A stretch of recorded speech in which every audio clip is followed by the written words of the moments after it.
అదే RTV app వార్తల్ని క్షణాల్లో చదివే అవకాశం ఉంటుంది. ఒక న్యూస్ పేపర్, ఒక టెలివిజన్ ఛానల్ మీ చేతుల్లో ఎప్పుడూ ఉంటాయి. ఎస్ఎల్బిసి టన్నెల్ ప్రమాదంలో ఈరోజు 14వ రోజు సహాయక చర్యలు కొనసాగుతున్నాయి. ఈ రోజు మరొక కీలక డేట్ అని చెప్పుకోవచ్చు. ఎందుకంటే ఈ రోజు క్యాడవార్ డాగ్స్ వెళ్తున్నాయి.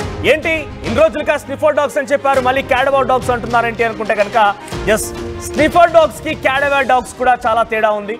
స్నిఫర్ డాగ్స్ అనేది చాలా బ్రాడ్ పదం. అది అంటే కొన్ని పదార్థాలని, డ్రగ్స్, ఎక్స్ప్లోజివ్ ఐటమ్స్ని, మృతదేహాలు అన్నిటినీ వెతికేటువంటి ఒక మల్టిపుల్ డాగ్ అది. సో అటువంటి డాగ్ ఇప్పుడు ఆల్రెడీ లోపలికి వెళ్ళి పరిశీలించింది, కానీ ఎటువంటి ఉపయోగం లేకుండా పోయింది. ఇప్పుడు అంతకు మించి క్యాడవార్ డాగ్ లోపలికి వెళ్ళబోతోంది. మరి ఈ క్యాడవార్ డాగ్ అంటే ఏంటి అని మీకు అనుమానం రావచ్చు. క్యాడవార్ డాగ్ అంటే కుళ్ళిపోయినటువంటి మృతదేహాలని, కేవలం మృతదేహాల యొక్క అవశేషాలని, వాటన్నిటిని వెతికేటువంటి చాలా ఎక్స్పర్టైజ్డ్ డాగ్ అన్నట్టుగా తెలుస్తోంది. కేవలం ఈ యొక్క ఇటువంటి ప్రమాదాలు జరిగినప్పుడే ఆ మృతదేహాలను వెలికి తీయడం కోసం ఎస్పెషల్గా వినియోగించేటువంటి ఆ డాగ్స్ ఈ క్యాడవార్ డాగ్స్. కేరళ వాయనాడ్ సందర్భంలో కూడా ఈ డాగ్స్ని వినియోగించి చాలా మంది ప్రాణాలు కాపాడారు. ఎందుకంటే బురదల్లో కూరుకుపోయినా కూడా కొంత కొన ఊపిరితో ఉన్న వారందరూ కూడా వారి తల భాగాలు బయట ఉండడం కానివ్వండి, చేతులు బయట ఉండడం కానివ్వండి, ఇటువంటి సందర్భాల్లో చాలా మంది ప్రాణాలు కాపాడగలిగారు, చాలా మృతదేహాలను కూడా వెలికి తీయగలిగారు. సో ఇప్పుడు అక్కడ వాయనాడ్లో ఉపయోగపడినటువంటి ఆ క్యాడవార్ డాగ్సే ఆల్రెడీ ఎస్ఎల్బిసి టన్నెల్ లోపలికి వెళ్ళిపోయాయి. ప్రమాదం జరిగినటువంటి ఆ స్థలంలో ఆల్రెడీ అక్కడ ఇప్పటికే చేరుకున్నట్టు తెలుస్తోంది. దాదాపుగా ఈరోజు ఒక బిగ్ డేగా చెప్పొచ్చు. ఈరోజు కొంత పెద్ద మొత్తంలో అధికారులంతా ఆశలు పెట్టుకుని ఉన్నారు. చాలా చోట్ల జీపీఆర్ పరికరం ద్వారా రకరకాలుగా టెక్నాలజీని వినియోగించి మార్కులను చేసి అక్కడ తవ్వకాలు చేపట్టినప్పటికీ అక్కడ నీటి ఊటలు వెళ్తున్నాయి, మెటల్స్ వెళ్తున్నాయి, బండలు వెళ్తున్నాయి, కానీ మృతదేహాలు మాత్రం బయటపడలేదు. కానీ ఈరోజు క్యాడవార్ డాగ్స్ లోపల వేయడంతో చాలా మంది ఆశలు పెట్టుకున్నారు. తమకి ఈ రోజు డెఫినెట్గా ఒక బిగ్ డే కాబోతుంది అనేది రెస్క్యూ సిబ్బంది కూడా ఆశాభావం వ్యక్తం చేస్తున్నారు. క్యాడవార్ డాగ్స్ ఏకంగా కొన్ని పదుల సంఖ్యల మీటర్లు, అంటే సుమారుగా గతంలో మనం చూసాం వాయనాడ్ లాంటి ప్రమాదం, అది కేవలం ఎస్ఎల్బిసితో పోలిస్తే వాయనాడ్ ప్రమాదం అనేది చాలా పెద్ద ప్రమాదం. అంటే ఇక్కడ కూడా ఏమాత్రం తీసిపోరు, కానీ దీనితో పోలిస్తే చాలా పెద్ద ప్రమాదం అని కొన్ని గ్రామాలే పూర్తిగా ఆ కొండల మధ్య, మట్టి మధ్య ఇరుక్కుపోయి ఉన్నాయి. అటువంటి ప్రమాదంలో 20-30 మీటర్ల లోతున్నటువంటి మృతదేహాలను కూడా ఈ యొక్క క్యాడవార్ డాగ్స్ కనుగొనగలిగాయి. చాలా చిట్ట చివరన ఉన్నటువంటి వ్యక్తులను కూడా కనుగొనగలిగాయి. అడవి ప్రాంతాల్లో పూర్తిగా చెట్ల మధ్యలో, పొదల మధ్యలో, మట్టి మధ్యలో, నీళ్ల మధ్యలో ఇరుక్కున్న వారిని కూడా ఈ క్యాడవార్ డాగ్స్ వారి మృతదేహాలను గుర్తించగలిగాయి. అయితే ఇక్కడ దానితో పోలిస్తే చాలా పెద్ద ప్రమాదం కాబట్టి, ఎస్ఎల్బిసితో పోలిస్తే చాలా పెద్ద ప్రమాదం లాంటి సందర్భాల్లోనే ఈ క్యాడవార్ డాగ్స్ మృతదేహాలు వెలికి తీయడం కోసం చాలా సహాయక చర్యల్లో కూడా పాల్గొన్నాయి. కాబట్టి ఇక్కడ కూడా ఇదే స్థాయిలో ఉండబోతుంది అనేది ఒక ఆశాభావం వ్యక్తం చేస్తున్నారు అధికారులు. ఈ నేపథ్యంలో ఎస్ఎల్బిసి టన్నెల్ దగ్గర కొంత క్యాడవార్ డాగ్స్ పైన పెద్ద మొత్తంలో ఆశలు పెట్టుకున్నారు. అక్కడ సహాయక చర్యలు కొనసాగించేందుకు ఇప్పటికే లోపలికి కూడా వెళ్ళాయి. క్యాడవార్ డాగ్స్ అన్వేషిస్తున్నాయి, వాసనను పసిగడుతున్నాయి. మరి ఈరోజు మరికొన్ని గంటల్లోనే క్యాడవార్ డాగ్స్ నుంచి ఏదో ఒక బిగ్ అప్డేట్ రాబోతుందని ఆశాభావం వ్యక్తం చేద్దాం. మా ప్రతినిధి సచిన్ అందుబాటులో ఉన్నారు. సచిన్, ఏంటి క్యాడవార్ డాగ్స్ లోపలికి వెళ్తున్నాయి, క్యాడవార్ డాగ్స్ పైన ఇప్పుడు పెద్ద మొత్తంలో ఆశలు పెట్టుకున్నారు రెస్క్యూ సిబ్బంది, అట్ ది సేమ్ టైం అధికారులు కూడా. సో ఈ క్యాడవార్ డాగ్స్ ప్రత్యేకతలు ఏంటి, ఇప్పుడు ఎంతసేపు కావస్తుంది లోపలికి వెళ్ళి, మనకి ఎప్పుడు దానికి సంబంధించి ఒక బిగ్ అప్డేట్ రాబోతోంది? Manoj, interesting and the big day అనే చెప్పుకోవాలి ఈరోజు రెస్క్యూ ఆపరేషన్కి సంబంధించి. ఎందుకంటే క్యాడవార్ డాగ్స్ రంగంలోకి దిగాయి. కేరళ నుంచి వచ్చిన ఆ 2 ప్రత్యేక జాకిలాలు కూడా ఇప్పుడు లోపలికి వెళ్ళాయి. టన్నెల్ నుంచి అంటే 7:15 ప్రాంతంలో బయలుదేరిన సిచ్యువేషన్ అంటూ కూడా తెలుస్తోంది. అంటే 7:15కి బయలుదేరితే కనుక గంటన్నర సేపు పడుతుంది from the beginning, starting point నుంచి ఆ ఘటనా ప్రదేశానికి చేరుకోవడానికి. అంటే ఇంకొక 5-10 నిమిషాల్లో చేరుకునే అవకాశం కనిపిస్తోంది. చేరుకున్న తర్వాత ఈ రోజు బిగ్ డే కిందే చెప్పుకోవాలి ఆపరేషన్కి సంబంధించి. ఎందుకంటే చాలా ఆశలు ఉన్నాయి.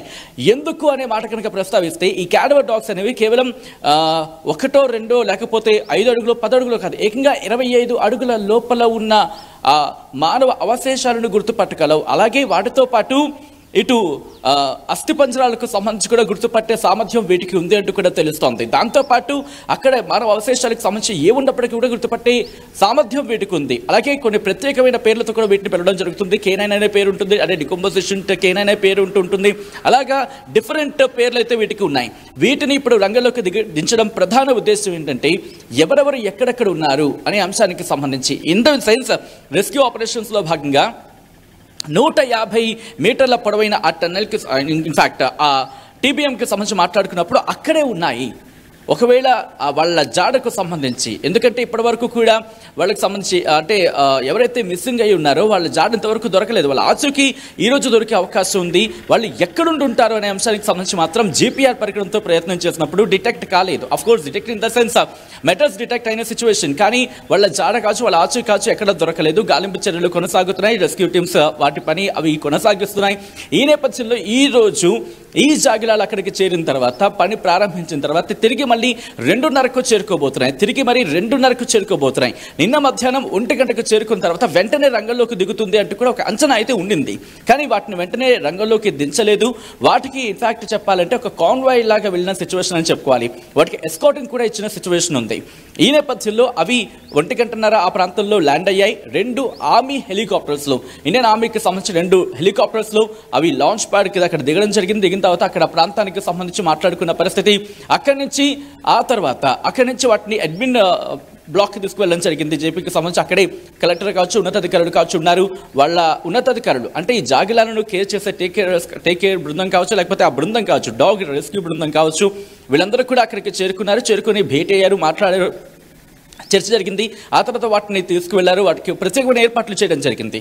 ఆ తర్వాత నిన్న రాత్రి, ఎందుకంటే దాదాపుగా సాయంత్రం 4-5 అయ్యింది, ఆ ప్రాంతంలో వాటిని ఇంకా రెస్క్యూలో దించలేదు. కానీ ఇదే నేపథ్యంలో కేంద్ర హోంశాఖ నుంచి కూడా ప్రత్యేక ఇన్ఫాక్ట్ ఒక టీం వచ్చింది మాట్లాడిన సందర్భం. ఇప్పుడు వీళ్ళందరూ కూడా ఈ రోజు నిన్నటి నుంచి కీలకమైన డెవలప్మెంట్ చోటు చేసుకుంటోంది. ఒక రెస్క్యూ ఆపరేషన్ స్పీడప్కి సంబంధించి జోరందుకుంటుంది అనే మాట వినిపిస్తోంది. ఎందుకంటే బెల్ట్ ఆపరేషన్లోకి వచ్చిందనే మాట వినిపిస్తుంది ప్రప్రథమంగా. ఆ తర్వాత కేంద్ర హోంశాఖ రంగంలోకి దిగింది. మూడోది కీలకమైన అప్డేట్ ఏంటంటే ఈ రోజు ఇన్ఫాక్ట్ ఎన్డీఆర్ఎఫ్ కమాండర్తో మాట్లాడినప్పుడు కూడా వాళ్ళు కూడా అదే మాట అన్నారు. సాధారణంగా వాళ్ళు ఎటువంటి సంచలన వ్యాఖ్యలు కావచ్చు, ఇంట్రెస్టింగ్ కామెంట్స్ కావచ్చు చేయరు. కానీ వాళ్ళు ఆఫ్ ది రికార్డ్గా నాకేం చెప్పారంటే ఈరోజు చాలా ఇంట్రెస్టింగ్ డే అండి. ఈరోజు ఇంట్రెస్టింగ్ కూడా కాదు, ఈరోజు ఒక ఆసక్తికర పరిణామానికి సంబంధించి. ఎందుకంటే జాగిలాలు వచ్చిన తర్వాత అవి డిటెక్ట్ చేస్తే కనుక అక్కడే సర్చ్ ఆపరేషన్ జరిగే అవకాశం ఉంది. అక్కడే మరింత లోతుకు తవ్వే అవకాశం కనిపిస్తోంది. ఇక్కడ మీరు గమనించుంటే కొన్ని చోట్ల తవ్వారు. 5 మీటర్లు తవ్విన తర్వాత ఒక గట్టి అక్కడ హార్డ్ సర్ఫేస్ అనేది టచ్ అయిన పరిస్థితి. ఇన్ఫాక్ట్ మన విజువల్లో కూడా నేను చూపించాను. మనం గుణపందించినా దిగిన పరిస్థితి. అక్కడేమైనా ఉండుంటాయా? అక్కడ వీళ్ళ ఆచూకీ దొరికే అవకాశం ఉంది. వీటిని అక్కడికి పంపించబోతున్నారు. దీంతో పాటు మరికొన్ని ప్రాంతాలకు సంబంధించి వాటిని అంటే రెస్క్యూ టీం చేరుకోలేని చోటు కూడా వాటిని పంపించే అవకాశం ఉంది. అయితే ఇక్కడ ఇంకొక మాట వినిపించడం జరుగుతోంది. ఈ జాగిలాలు అనేవి ఎక్కువ అలసటకి గురి కాకూడదు అనేది వాళ్ళ ప్రథమ లక్ష్యం. అంటే ఒకవేళ అవి ఎక్కువ అలసటకు గురైతే కనుక వాటి ఎఫిషియన్సీ అంతగా ఉండకపోవచ్చు, అంతగా అవి పనిచేయకపోవచ్చు. ఈ నేపథ్యంలోనే అవి అలసటకి గురి కాకుండా వాటికి సంబంధించి ప్రత్యేకమైన ఫుడ్ని కూడా వాళ్ళు ఏర్పాటు చేయడం జరిగింది. ప్రత్యేకమైన అరేంజ్మెంట్స్ చేయడం జరిగింది. ఇప్పుడు టన్నెల్లోకి వెళ్ళాయి. 7:15 ప్రాంతంలో, అంటే 7 గంటల 15 నిమిషాల ప్రాంతంలో, 8 గంటల 45 లేకపోతే 9 గంటల ప్రాంతంలో అవి రెస్క్యూ ఆపరేషన్స్లో భాగం కాబోతున్నాయి. వయనాడ్లో 6 మృతదేహాలను గుర్తుపట్టిన అనుభవం వీటికి ఉంది. సో ఈ నేపథ్యంలోనే నిన్న అరవింద్ కుమార్ కూడా మాట్లాడుతున్నప్పుడు అక్కడ ఉన్నతాధికారులతో ఎప్పుడైతే రెస్క్యూ టీం అక్కడికి చేరుకుంది, ఇన్ఫాక్ట్ ఈ డాగ్ రెస్క్యూ టీం అక్కడికి చేరుకుందో వాళ్ళతో మాట్లాడిన సందర్భంలో ఇదే జరిగింది. ఇలా మీరు వెంటనే రావాలి, ఈ డిస్కషన్ అంతా జరిగింది. విజువల్ కూడా మనం చూసాం. దాంతోపాటు కేంద్ర హోంశాఖ ఇంట్రెస్టింగ్గా ఎక్కడ రూమ్లో మాట్లాడుకోలేదు. వాళ్ళందరూ బయట మేము మీడియాకి సంబంధించి ఆ ప్రెజెన్స్లోనే వాళ్ళు మాట్లాడుకున్న పరిస్థితి. అంటే ఎలా వెళ్ళాలి, ఎలా ముందుకు వెళ్ళాలి, ఎన్డీఆర్ఎఫ్తో పాటు, డిఆర్ఎఫ్తో పాటు, రైల్వేస్తో పాటు, ఎస్డీఆర్ఎఫ్, దాంతోపాటు ఆర్మీ, దాంతోపాటు ఎన్డీఆర్ఎఫ్, అలాగే సింగరేణి కార్మికులు, అంటే సింగరేణికి సంబంధించిన టీం, వీళ్ళందరూ కూడా ఇప్పుడు మరి ముఖ్యంగా మొన్నటి నుంచి కూడా బహుశా ఒక కామన్ పాయింట్కి వచ్చినట్టుగానే కనిపిస్తోంది. వీళ్ళందరూ కలిసి ఆఫ్ కోర్స్ ముందు నుంచి కలిసి వెళ్తున్నారు. బట్ కామన్ పాయింట్ ఇక్కడ క్యాడవర్ డాగ్స్ వెళ్ళి మీరు చెప్తున్న ప్రకారంగా కొన్ని మార్క్స్ ను గుర్తించినప్పటికీ అక్కడ మట్టి తొలగింపు ప్రక్రియ ఎలా జరిగే అవకాశం ఉందంటే మీరు చెప్తున్న ప్రకారంగా చాలా హార్డ్ రాక్ వస్తోంది. అక్కడ గుణపం వేసిన దిగడం లేదు, మెషిన్ వెళ్ళే అవకాశం లేదు. మట్టి తొలగించాలంటే కన్వేర్ బెల్ట్ సపోర్ట్ చేయడం లేదు. కన్వేర్ బెల్ట్ కొంత దూరం వరకు మాత్రమే ఉంది. ఇలా రకరకాల దానికి ఒకదానికొకటి లింకప్ అయి ఉన్నాయి. కాబట్టి సో ఇప్పుడు మార్కింగ్స్ చేస్తే ఒకవేళ నిజంగానే ఆ క్యాడవర్ డాగ్స్ గుర్తించి మార్కింగ్స్ చేస్తే సహాయక చర్యలు ఎంత వేగవంతంగా జరిగే అవకాశం అంటే అంతకు తగ్గట్టుగా ఏర్పాట్లు చేశారా? ఇంతవరకు జీపీఆర్ తో చేస్తాం మనం చూసాం. జీపీఆర్ చేస్తున్నప్పుడు 4-5 లొకేషన్స్ అయితే ఒక 8 లొకేషన్స్ గుర్తించిన పక్షం ఉంటూ మాట్లాడుకునే నేపథ్యంలో అక్కడే తవ్వకాలు జరిపారు. 5 మీటర్లు కాదు 10 మీటర్లు కూడా వెళ్ళిపోవడానికి సిద్ధపడ్డారు. కానీ అక్కడ మెటల్ డిటెక్ట్ అయిన తర్వాత అప్పుడు ఆపరేషన్ సాగాయి. సో ఇక్కడ కూడా ఇదే పద్ధతి కొనసాగే అవకాశం కనిపిస్తుంది. ఎందుకంటే మొత్తం అంతా సపోజ్ ఒక 10 మీటర్ల మేర జాగా ఉందనుకుందాం. ఆ 10 మీటర్లలో మొత్తం తవ్వకాలు జరపడం, అది కూడా డెప్త్ ఒక 10 మీటర్ల స్పేస్లో 10 మీటర్ల లోపలికి వెళ్ళాలంటే రోజులు పట్టేస్తుంది. హార్డ్ సర్ఫేస్ కూడా తగులుతోంది. అటువంటి సిచ్యువేషన్లో ఈరోజు ఈ జాగిలాలు కనుక వెళ్ళి ఈ ఎగ్జాక్ట్ పొజిషన్ అనుకుంటే కనుక దాంట్లో ఒక మీటరు లేదా 2 మీటర్ల జాగాలోనూ అవి ఐడెంటిఫికేషన్ చేసా, లేకపోతే అవి ఐడెంటిఫికేషన్ మార్క్స్ అనుకుందాం. అక్కడ కనుక తవ్వకాలు జరిపారు అనుకుందాం. అక్కడ కనుక కనీసం మానవ అవశేషాలకు సంబంధించి ఏమైనా దొరికితే, అంటే వాళ్ళ ఆచూకీకి సంబంధించి ఏమైనా దొరికితే కనుక వెంటనే అక్కడి నుంచి ఆపరేషన్ స్పీడప్ అయ్యే అవకాశం ఉంది. అంటే మొత్తం ఈ మెన్ ఫోర్స్ ఏదైతే ఉందో, అంటే మొత్తం వెళుతున్న ఈ మ్యాన్ సంబంధించి, అంటే ఇక్కడి నుంచి వెళ్తున్న రెస్క్యూ బృందాలు అన్ని కూడా వెళ్తున్న సిచ్యువేషన్లో వాళ్ళందరూ కూడా ఎక్కడెక్కడో ఒక్కొక్క లొకేషన్లో చేస్తున్నారు. మరి ముఖ్యంగా రైల్వేస్కి సంబంధించి కట్టర్స్ మీద కూర్చున్న పరిస్థితి ఉంది, మెషిన్ కటింగ్కి సంబంధించి, అలాగే ఎన్డీఆర్ఎఫ్కి సంబంధించి కావచ్చు, అలాగే సింగరేణికి సంబంధించి కొంతమంది ఆ గుంతలు తవ్వుతున్న సిచ్యువేషన్, అలా ఎస్డీఆర్ఎఫ్కి సంబంధించి ఇలా మొత్తం టీమ్గా డివైడ్స్ అయిపోయి డిఫరెంట్ వర్క్ చేస్తున్న పరిస్థితి ఏర్పడింది. అదే మార్క్స్ ఇచ్చిన తర్వాత అందరూ కూడా ఒక లొకేషన్ మీద కాన్సన్ట్రేషన్ చేసే అవకాశం ఉంటుంది. సపోజ్ ఒక 2 మీటర్స్ రేడియస్ తీసుకుందాం. అక్కడ మట్టి తవ్వాలి, అట్ ద సేమ్ టైం దాంతోపాటు అక్కడ టీబీఎం మెషిన్ కి సంబంధించిన డిస్మాంట్లు కూడా జరగాలంటే మొత్తం అంతా అక్కడే కాన్సన్ట్రేషన్ చేస్తారు. అక్కడే జరుగుతుంది. ఒకవేళ నీటి ఊట వచ్చినా, లేకపోతే మట్టికి సంబంధించి మట్టి లాంటి బురద లాంటి సిచ్యువేషన్ వచ్చినా వాటి వెంటనే తరలించడం జరుగుతుంది. అంటే ఇప్పుడున్న ఆ ఫోర్స్ అంతా కూడా ఒకటి రిమెంబర్ 110 మంది రెస్క్యూ సిబ్బంది రోజు లోపలికి వెళ్ళిన పరిస్థితి. రెగ్యులర్గా వెళుతూ ఉంటారు, కానీ ఈరోజు ఆ రెగ్యులర్ ఫోర్స్తో పాటు కాస్త ఎక్స్ట్రా యాడ్ ఆన్ అయినట్టుగా తెలుస్తోంది. సో ఇక్కడ ఈ రోజు నుంచి డెవలప్మెంట్ చోటు చేసుకునే అవకాశం ఉంది. ఈ రోజు ఆపరేషన్స్ లో బిగ్ డేగా పరిగణించడం జరుగుతుంది, భావించడం జరుగుతుంది మనోజ్. సో ఈరోజు ఈవినింగ్ కల్లా రెస్క్యూ ఆపరేషన్లో ఒక కీలకమైన అప్డేట్ కావచ్చు, పురోగతి కావచ్చు, ఈరోజు బహుశా అధికారులు ప్రకటించే అవకాశం, లేకపోతే మనకి సమాచారం అందే అవకాశం కనిపిస్తోంది Manoj. Right Sachin. So SLBC channel ప్రమాదం జరిగి ఈ రోజుతో 14 రోజులు కావస్తోంది. 14 రోజు కూడా సహాయక చర్యలు కొనసాగుతూనే ఉన్నాయి. అయితే ఈ రోజు మరొక బిగ్ డేగా చెప్పొచ్చు. జీపీఆర్ పరికరం రోజు వచ్చిన రోజు కూడా మనం ఈ రకంగానే మాట్లాడుకున్నాం, కానీ జీపీఆర్ పరికరం కొంత విఫలయత్నం చెందింది. సో తాజాగా క్యాడవర్ డాగ్స్, ఇంతకీ స్నిఫర్ డాగ్స్కి క్యాడవర్ డాగ్స్కి తేడా ఏంటని ఇప్పుడు మీకు చెప్పే ప్రయత్నం చేశాను. మళ్ళీ చెప్తున్నాను, స్నిఫర్ డాగ్స్ అనేది ఒక బ్రాడ్ నేమ్. అంటే అది ఎక్స్ప్లోజివ్స్ని కానివ్వండి, డ్రగ్స్ని కానివ్వండి, గోల్డ్ లాంటిది కానివ్వండి, అంటే ఏదైనా కొంత ఇల్లీగల్గా జరుగుతుందనే విషయాన్ని కొంత ట్రైనింగ్ ఇచ్చి పెడతారో అటువంటి వాటిని గుర్తించినటువంటి డాగ్ స్నిఫర్ డాగ్. కానీ ఎగ్జాక్ట్గా క్యాడవర్ డాగ్ అంటే ఏంటంటే కేవలం మానవ అవశేషాలని, మృతదేహాలని, కుళ్ళిపోయినటువంటి ఆ డెడ్ బాడీస్ని గుర్తించడం కోసం మాత్రమే ఈ క్యాడవర్ డాగ్స్ని ప్రత్యేకంగా ట్రైన్ చేశారు. అయితే ఇప్పుడు ఎగ్జాక్ట్గా వాయినాడ్లో ఈ క్యాడవర్ డాగ్సే వినియోగించి సహాయక చర్యలు కొనసాగించారు. చాలా మందిని కాపాడగలిగారు, చాలా మృతదేహాలు వెలికి తీయగలిగారు. సో వాయినాడ్తో పోలిస్తే ఇక్కడ ప్రమాదం కొంత చిన్నదే కాబట్టి ఈ క్యాడవర్ డాగ్స్ అనేది చాలా ఈజీగా గుర్తుపడతాయని ఒక అంచనాకు వస్తున్నారు అధికారులు, సహాయక చర్యలు చేపట్టే సిబ్బంది కూడా. ఈ నేపథ్యంలో క్యాడవర్ డాగ్స్ ఇప్పటికే లోపలికి వెళ్ళిపోయాయి.